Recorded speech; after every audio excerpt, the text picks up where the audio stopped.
I'm not sure yet if I'm in charge of these slides or if Ted is back there, so give us a minute.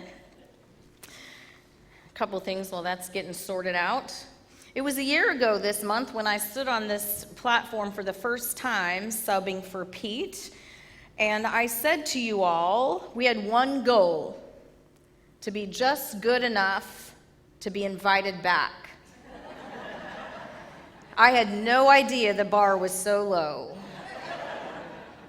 Here I am again. So I hope we're going to have some fun today. Dar says, okay, well, let's go back. We're not ready for that yet. But I can do it. Excellent. Our teaching title is on here today, which I sent to Dar on Thursday before I watched Pete's message from last week. Yesterday, I was back with the 412 Lounge on Sunday, and so I didn't get to see it live in real time. But what struck me this morning, or yesterday when I was watching it, was that Pete and I have got game when it comes to wordplay. We do. Do you know what his message last week was? Good morning, M-O-U-R-N-I-N-G. And today I'm asking you, got Meek? So I think we've got some pretty good wordplay game going, so that's fun. We are continuing our year-long journey through the Sermon on the Mount, and today might be week 7, I think, who's counting? But our text for this week is Matthew chapter 5, verse 5. And in the New Revised Standard Version, it reads like this: Blessed are the meek, for they will inherit the earth. So we've got a pretty short text for today, but it has a really big message, and I'm excited to unpack it with you this morning. One of the first things that I do when I'm preparing to teach at Crosswalk or anywhere else is do a quick internet search. And so when I was preparing, I thought, we don't use the word meek very much, right? I don't remember the last time I used it in a conversation. I don't know about the rest of you. But I thought, I'm going to look for a quote that has the word meek in it. And I'm going to rock that quote at Crosswalk on Sunday. And this is what I found. For real. So I even went back and watched The Wizard of Oz to make sure that it was legit, not just the internet, sending me astray. So Dorothy shows up in Oz before the wizard, and the wizard sort of, bellows at her, right? I am Oz, the great and powerful. Who are you? And she says, I am Dorothy, the small and meek.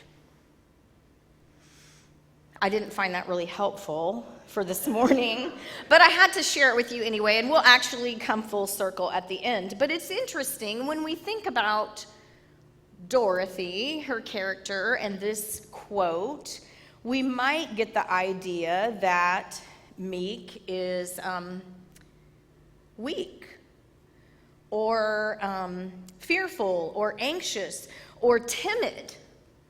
Maybe those are some of the things that we associate with this image and that scene from The Wizard of Oz.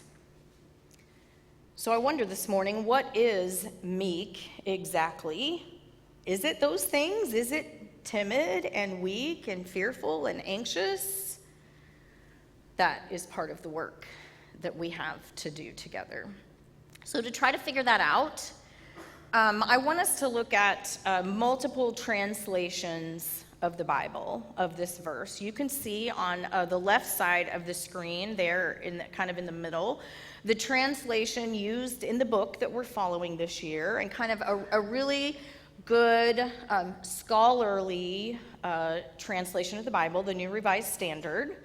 Blessed are the meek, for they will inherit the earth. So that's not a surprise.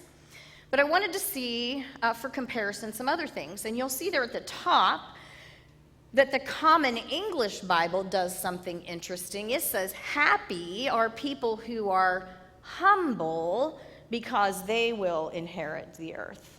You see what they did there?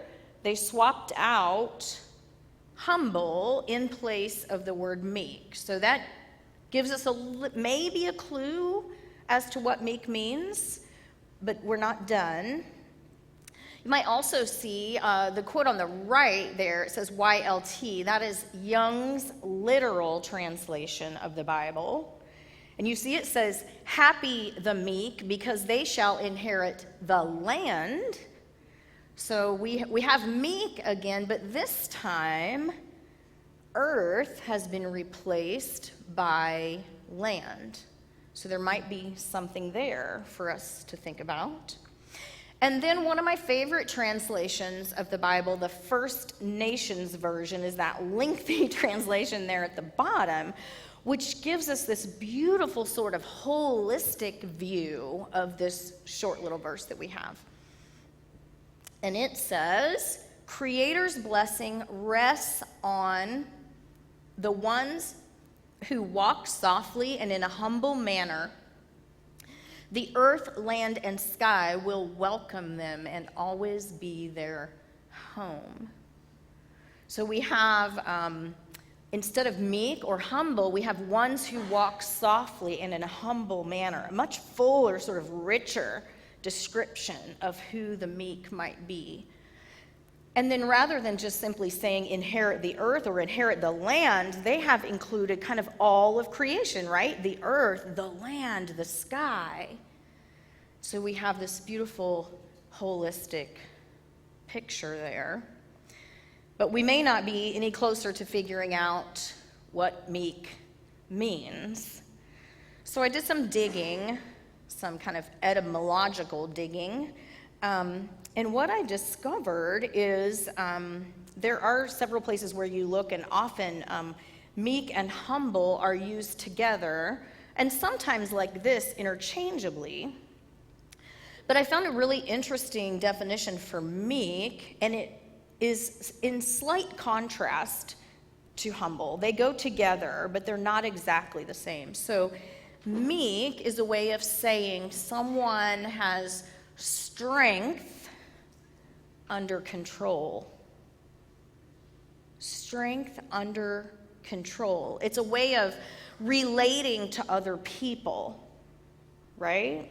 If you are strong but keep yourself kind of under control, then that is a way of relating with other people. But humble is a way of viewing oneself, so not thinking too highly of oneself. You don't have to be in relationship with other people to be humble. You can be humble all by yourself. But you can't be meek all by yourself, if that makes sense to you at all. What use would it be to be strong and have strength but remain under control if you're only talking about within yourself? So there's a slight distinction there. Meek people for sure are humble, but they're not exactly the same thing. I hope that makes sense to you. I found it really, really helpful, and it actually helps make some of the connection that I hope for us to make today as we look at the scripture more deeply. There's another piece of the text that is a bit mysterious, I think, not only figuring out what exactly meek is, but what in the world does being meek have to do with inheriting the earth or inheriting the land? How many of you are reading the book that Pete is taking us through this year? Okay, lots of you. Did you have that question this week? Like, what in the world does being meek have to do with the earth? And one of our essayists in this week's chapter gave us a little bit of a clue. It was the only one that was really meaningful to me, and I followed that little clue as far as I could, and that's what we're going to do today. Richard Rohr wrote one of the few essays in this week's chapter, And Crosswalk is a big fan of Richard Rohr. This is not the first time you've heard Father Rohr's name in a service. We read a lot of his writings. But he said something that sent me, like I said, following kind of the crumbs that he was leading, into a very helpful interpretation of the text, as well as a connection between meekness and the land. So let's follow that together. I don't know if you remember reading Rohr's little essay or not, but he used one word, nonviolent, in his little essay.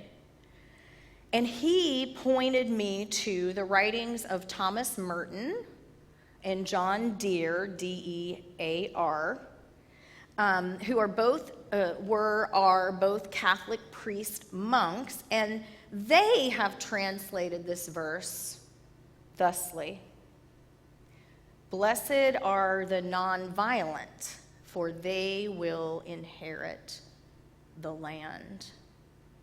Nonviolent, which is again very interesting, and I think integrates rather well with the idea of meekness being strength under control. Nonviolent, choosing strength under control. So I found that really helpful. I hope you find it helpful too. If you don't, the next 15 or 20 minutes are going to be a bust. But anyway, that still leaves us one thing to do. So maybe if we've decided that meek means nonviolent or being strong and yet controlled, we still have to figure out what in the world that has to do with inheriting the land. And to do that, we have to take kind of off our 21st century, largely white lenses for a minute, because Jesus was neither of those things. Jesus was an indigenous Palestinian living in a colonized Israel under an oppressive Roman regime.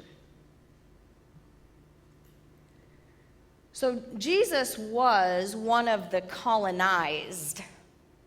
Are you hearing me?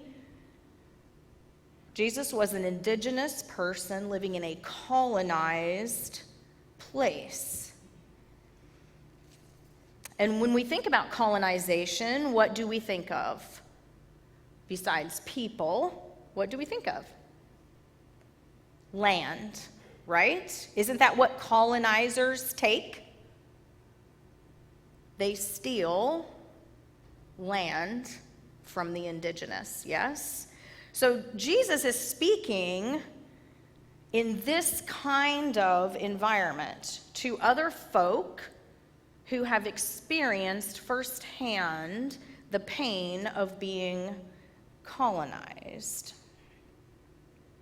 So we've been talking a lot about the Sermon on the Mount being countercultural, and today I want to say, yes, this is countercultural, but if we only see it as countercultural, we miss something. It's not just countercultural, it's subversive. It's subversive. And if you didn't know what subversive was before the halftime show last week, I hope you know now about subversive messaging. Kendrick Lamar is a master of subversive messaging. But I'm here to tell you that Jesus was the OG. The Sermon on the Mount is Jesus not like us moment. And here's why. Consider the absurdity of this statement. For a colonized person to say to his fellow colonized community Blessed are the nonviolent, for they will inherit the land. It's absurd, because who has the land? The violent, right? It's ridiculous, and yet it's powerful. They know in a colonized society that the land is possessed by the violent, the land grabbers. Those who build their cities and their empires and their monuments and their roads and their economies on the back of other people and on their land. But Jesus' audience of Torah-keeping Jewish faithful living in a Roman colony understands the absurdity and the irony in this statement because they know the truest truth. The earth is the Lord's and everything in it. They could all quote the Hebrew Bible, and they know that that is the truest truth. So it's subversive because it speaks directly to those people who know the truth in all its irony and absurdity, but it's also subversive because it's a layered, backhanded statement of resistance about not only the violent Roman oppressors, but also their puppets, the complicit religious leaders who have forsaken their own people for the false power that the colonizing Romans have given them. Sound familiar? It should.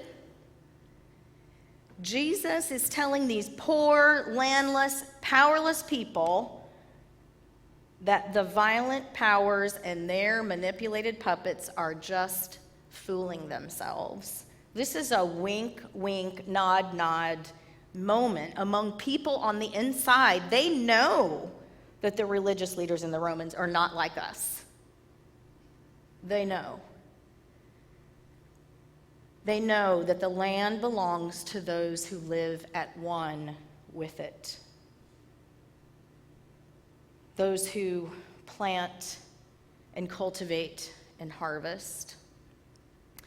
Those who neither dominate other people or the earth. And this Torah-keeping Jewish community knows the history of God's promised land and what God says about the land. So it's a hopeful message for them and a powerful one that the Romans and the religious leaders did not have eyes to see and ears to hear. So our task today is to figure out what we do with that. How do we take a text spoken by a colonized indigenous leader to his fellow people? How do we make sense of it? We're still wrestling with and repenting of our own colonizing histories. So how can we live up to and live into this blessedness that Jesus talks about? Is it possible even? I want us to think about that a little bit. We know that in our own context, the meek are still waiting to inherit the land, that 40 acres and a mule that yet goes unfulfilled. But Jesus said, "Blessed are the non-violent."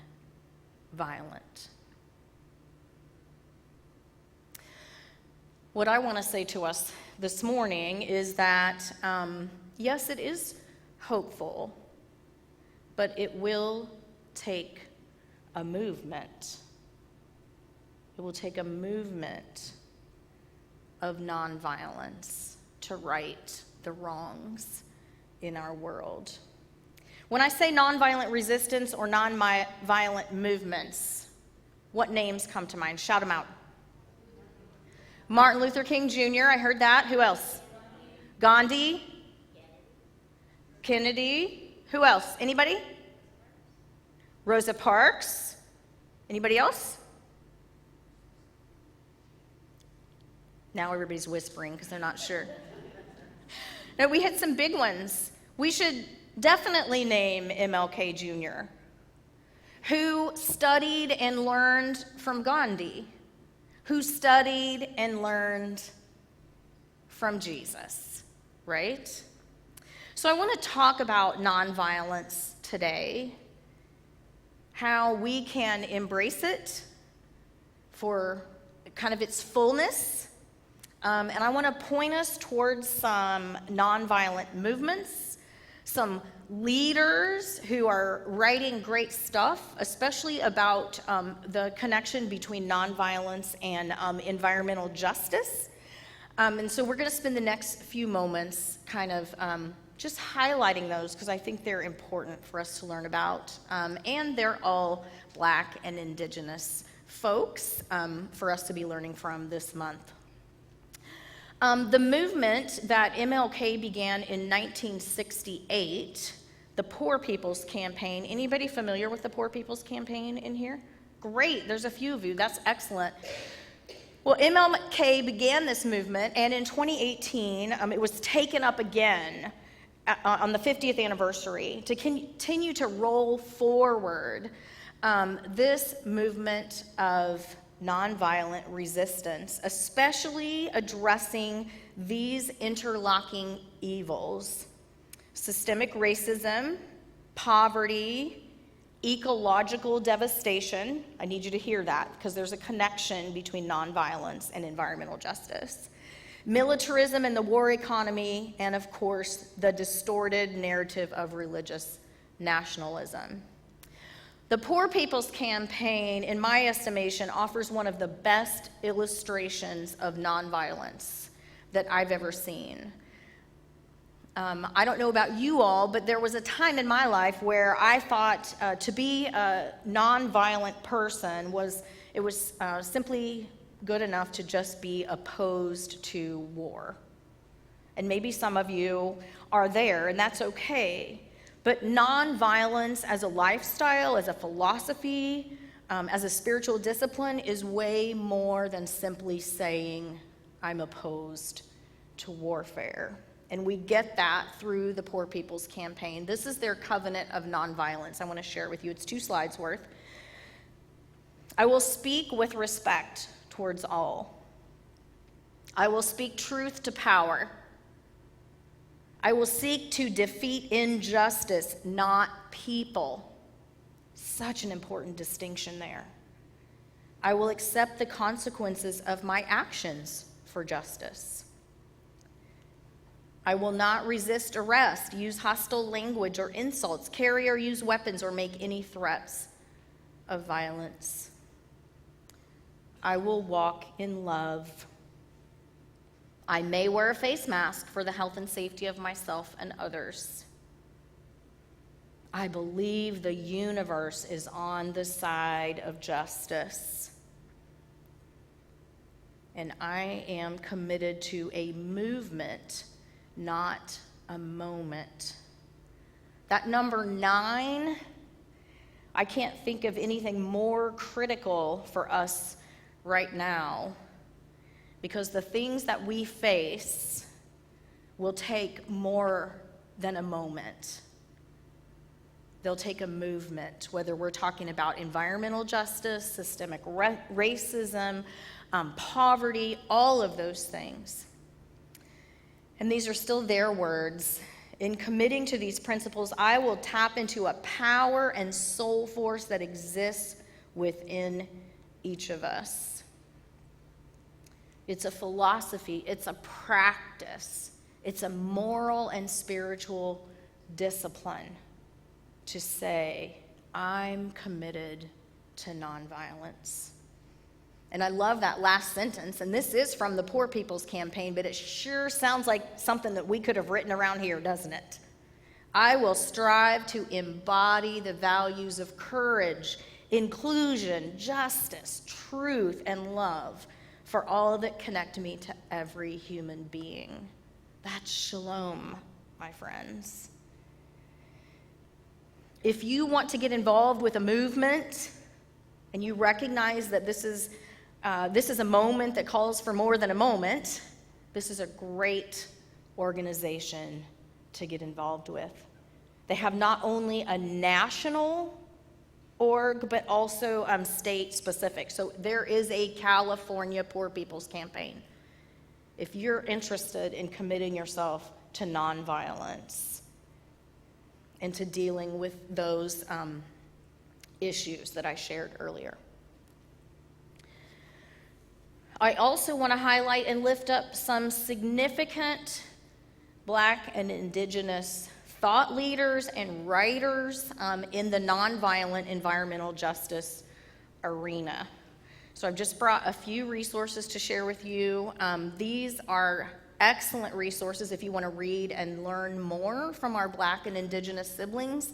And it is way past time for us to do that.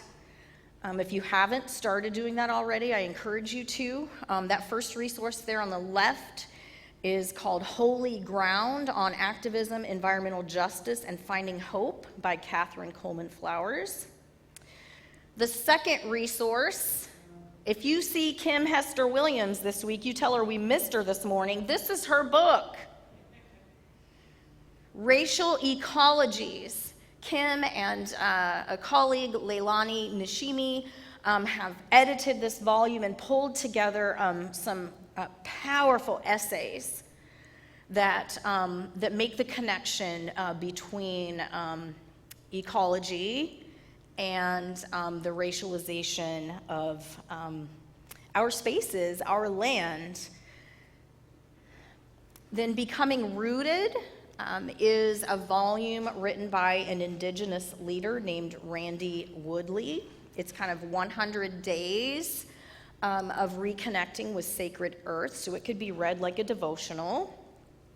I'll also say that none of these volumes are specifically, so don't come at me about that. These are just good resources. And then the last one, Diane Glave, Rooted in the Earth, Reclaiming an African American Environmental Heritage. Friends, our Black and Indigenous siblings have been trying to show us the way for living non-violently in colonized places and spaces for millennia. And it's time for us to pull up a chair and learn from them and join the work. So if you have a chance to check out some of them, go for it. I also want to highlight some local and local-ish movements because I would be remiss not to do that. So I live down in the East Bay, so I spend my time in Richmond, Berkeley, Oakland, that area, and these organizations are all in the East Bay. Actually, Oakland. Soul Flower Farm, I love the way they describe themselves. A small organic farm in the East Bay Hills. They strive to incorporate biodynamic farming methods and permaculture designed to be self-sustaining. Their passion is living in connection with the land, giving back, sharing with community, and practicing holistic medicine. They are connecting nonviolence with environmental justice. Canticle Farm is an urban garden in the heart of Oakland. They also have an educational center and a community of intention, and they are experimenting at the intersections of faith-based, social justice-based, and earth-based nonviolent activism. They've made the connection between nonviolence and environmentalism. They're working to heal and transform historical and present-day trauma across difference, especially differences of race, gender, class, religion, and age. And finally, Temple of Earth Apothecary is a community healing project in a traditional ancestral medicine space, seated in prayer and knowing that what goes up must come down. They offer a school, a healing clinic, and an herb shop located in unceded Oakland, California. Their school creates space for Black and Indigenous teaching elders and medicine people to share their wealth of ancestral humanistic wisdom, holistic physiological healing practices, centering herbal medicine, Indigenous science, spiritual practice, ways of knowing the land and ourselves as integral to it. These are folks who understand the connection between nonviolence and the land.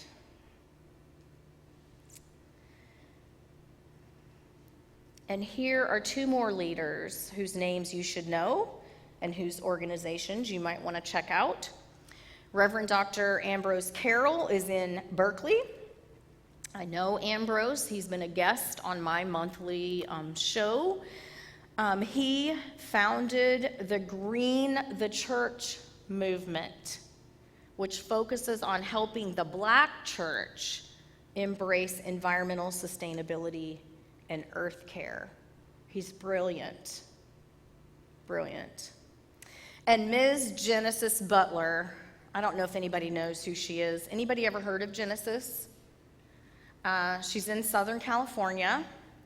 She was one of the youngest people to ever give a TED Talk at age 10. At age 10, she gave a TED Talk, and this was 8 or 10 years ago, so she's like 18 or 19 now. That TED Talk that she gave at age 10 was all about how and why she chose to be a vegan, because she understood the connection between nonviolence and environmental justice and sustainability. A 10-year-old. You should check it out. Go to YouTube and search Genesis Butler. We may come back next week and have a lot more vegans in the room. She's brilliant. She's the great niece of Cesar Chavez, and she continues to be an animal rights activist and has a website, etc. Phenomenal. Just a few people to lift up and name this morning and say, we can learn from them. To bring it to a close, I got to go back to The Wizard of Oz after opening that way. So, yes, I found the quote, as I mentioned earlier, and watched the movie again for the first time in decades to see that the quote was actually there. And then I got to thinking, it's Black History Month. I'm highlighting these Black and Indigenous leaders. Maybe I should watch The Wiz and see how that whole Meek business is translated there. Y'all remember The Wiz from 1978? I had not watched it. I had not eased on down the road for decades. And boy, it hits different as an adult who's waking up than it did as a child that didn't understand race and culture. Anyway, I was looking for the one scene where Dorothy Gale, played by Diana Ross, comes to The Wiz. I wanted to know, how did she introduce herself? Did she say, I am Dorothy, the small and meek? She did not. But what she said is so authentic and so true and so powerful that we have to consider it. When The Wiz bellowed at her to come, and to come by herself, she said, I'm not coming without my friends. And there's something there as we consider this morning movements of nonviolence, of nonviolent resistance. I'm not coming without my friends.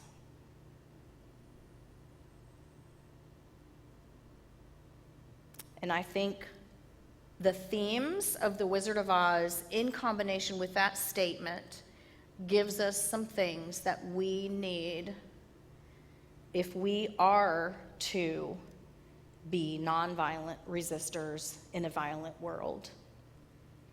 We'll need to use our intellect. The wizard calls it, they call it brains in The Wizard of Oz. But we'll need to use our intellect. We'll need heart. We'll need courage. And she reminds us we need community. We cannot be nonviolent resistors in a violent world without each other. And to that, I will just say, Amen. We're going to do things a little bit differently than we did in the first service because we have a song, and I want to sing or listen to the song before we close in prayer. And I'll just say a little word about this song. When Ann and I were selecting the music for this morning, we chose music that represents movements. Lift Every Voice and Sing that we sang before the message is the Black national anthem. And we should be getting more and more familiar with it. But the themes that were in there were some of the themes we were talking about this morning. And the song that we're getting ready to listen to, and which you can choose to sing along to, it's really easy, is actually a recording from a Poor People's Campaign rally. And it is one of the songs of the movement, and it was written by Ella Baker, who was deeply involved with MLK's nonviolent movements of the 60s. So I invite you to listen to this song, and after you get the hang of the chorus, maybe join in. Because movements need songs of resistance. Can we get that song, or do I need to do it? Okay. We who believe in freedom cannot rest. We who believe in freedom cannot rest until it comes. We who believe in freedom cannot rest. We who believe in freedom cannot rest until it comes. Until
freedom, whether that's freedom spiritually or this kind of land thing that we've been exploring this week, or nonviolence, we cannot rest until it comes. I'm going to invite you now to join me in a version of the Lord's Prayer as our dismissal today, if I can get it to come up. Let's see here.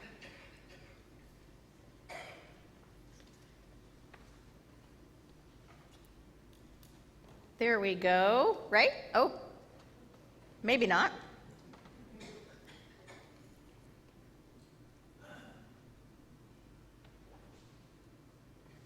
Let's see.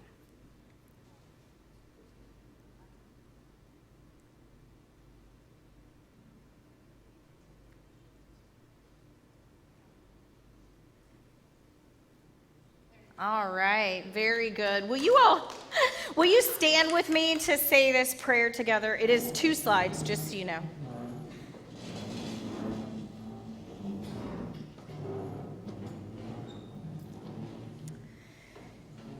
Our Father and Mother, who is in us here on earth, holy is your name in the hungry who share their bread and song. Your kingdom come, which is a generous land flowing with milk and honey. Let us do your will, standing up when all are sitting down and raising our voice when all are silent. You are giving us our daily bread in the song of the bird and the miracle of the corn. Forgive us for keeping silent in the face of injustice, and for burying our dreams, for not sharing bread and wine, love and the land among us now. Don't let us fall into the temptation of shutting the door through fear, of resigning ourselves to hunger and injustice, of taking up the same arms as the enemy. But deliver us from evil.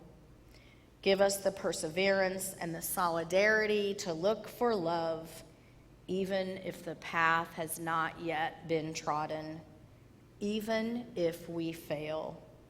So we shall have known your kingdom, which is being built forever and ever. May it be so. Ashe and amen. Thanks for being here today. Have a great week.